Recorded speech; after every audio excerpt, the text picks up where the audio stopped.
ஒத்த கருத்துடைய கட்சிகள் தங்கள் கூட்டணிக்கு வரலாம் என தவேகாவுக்கு அதிமுக பொதுச் செயலாளர் எடப்பாடி பழனிசாமி மீண்டும் மறைமுக அழைப்பு விடுத்திருக்கிறார்.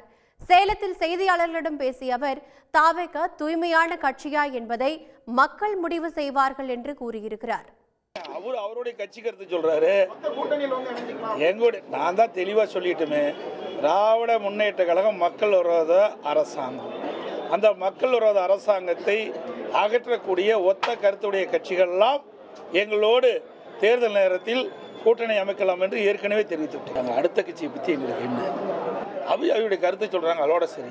அது தூய்மையா இல்லையா என்பது மக்கள் முடிவு செய்வாங்க. ஏற்கனவே எங்களுடைய கழக துணை பொதுச் செயலாளர் அழகாக அதுக்கு விளக்கம் கொடுத்துட்டாரு. பத்திரிகைலாம் வந்து விட்டது, உங்களுக்கு புரிஞ்சுக்கங்க. உடனுக்குடன் செய்திகளை தெரிந்து கொள்ள சன் நியூஸ் பெல் ஐகானை கிளிக் பண்ணுங்க.